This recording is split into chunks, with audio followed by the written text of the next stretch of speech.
মহান আল্লাহ যুগে যুগে বহু সীমালঙ্ঘনকারী জাতিকে আযাব দিয়ে ধ্বংস করে দিয়েছেন এবং সেসব আযাবের নিদর্শন এখনও পৃথিবীতে রয়ে গেছে, যেন মানুষ এ থেকে শিক্ষা গ্রহণ করতে পারে। এমন এক নিদর্শন হচ্ছে মৃত সাগর বা ডেড সি। আল্লাহ লূত আলাইহিস সালামের জাতিকে তাদের ঘৃণ্য অপরাধের কারণে ধ্বংস করে দেন, আর আল্লাহর আযাবের কারণে মৃত সাগর আজ পর্যন্ত মৃত। আর এই স্থানকে দ্রুত ত্যাগ করতে বলেছেন মহানবী সাল্লাল্লাহু আলাইহি ওয়াসাল্লাম। নাম মৃত সাগর হলেও এটি আসলে একটি হ্রদ। পৃথিবীর অন্যান্য সাগরের তুলনায় এই হ্রদের পানি 10 গুণ বেশি লবণাক্ত, আর এই কারণেই এখানে জন্মাতে পারে না কোনো মাছ বা উদ্ভিদ। এজন্যই এর নাম দেওয়া হয়েছে মৃত সাগর। অতিরিক্ত মাত্রায় লবণ থাকার কারণে সাঁতার না জানলেও এই পানিতে কেউ ডুবে যায় না।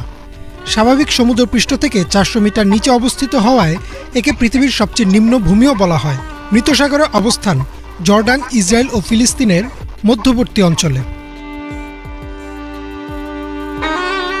বহু বছর আগে এই মৃত সাগরের স্থানেই গড়ে উঠেছিল এক জাতি, যার নাম ছিল সাদুম।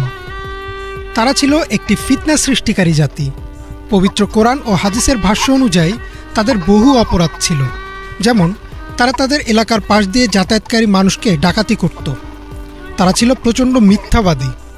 তবে কোরআনে তাদের যে অপরাধটা সবচেয়ে বড় ও ঘৃণ্য বলা হয়েছে তা হচ্ছে অস্বাভাবিক যৌনাচার। মহান আল্লাহ তাদের হেদায়েতের জন্য হযরত ইব্রাহিম আলাইহিস সালামের ভাতিজা হযরত লূত আলাইহিস সালামকে পাঠালেন। লূত আলাইহিস সালাম দিনের পর দিন তাদের আল্লাহর পথে ডাকলেন, সব রকমের পাপ থেকে তাদের দূরে থাকতে বললেন। অন্যথায় আল্লাহর ভয়াবহ আযাবের ভয়ও দেখালেন। কিন্তু তারা লূত আলাইহিস সালামের কথা শুনল না, বরং তারা বলল, যদি তুমি সত্যবাদী হও তবে নিয়ে এসো সেই আযাব। এরপর লূত আলাইহিস সালাম আল্লাহর কাছে সাহায্য চাইলেন। আল্লাহ হযরত জিবরাইল আলাইহিস সালামকে পাঠালেন সে জাতিকে ধ্বংস করে দিতে। আল্লাহ লূত আলাইহিস সালামকে নির্দেশনা দিলেন রাতে শহর ছেড়ে দিতে এবং চলে যাওয়ার সময় যেন কেউ পেছনে ফিরে না তাকায়।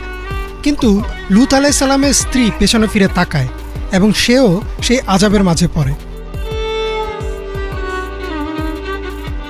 পরদিন সকালেই সাদুম জাতি জিবরাইল আলাইহিস সালামের প্রচণ্ড চিৎকার শুনল, এমন ভয়াবহ চিৎকার যে তারা দিকবেদিক শূন্য হয়ে যায়। এরপর জিবরাইল আলাইহিস সালাম তার পাখার কোনা দিয়ে পুরো শহর তুলে আকাশ পর্যন্ত উঠিয়ে নিলেন।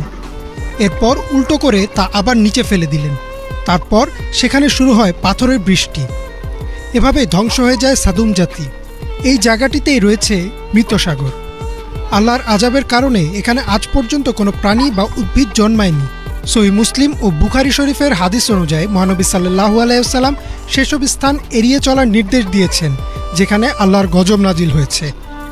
এভাবেই আল্লাহ সীমালঙ্ঘনকারীদের শাস্তি দেন আর তাদের নিদর্শন যুগ যুগ ধরে সংরক্ষিত করে রাখেন, যেন মানুষ শিক্ষা নিতে পারে।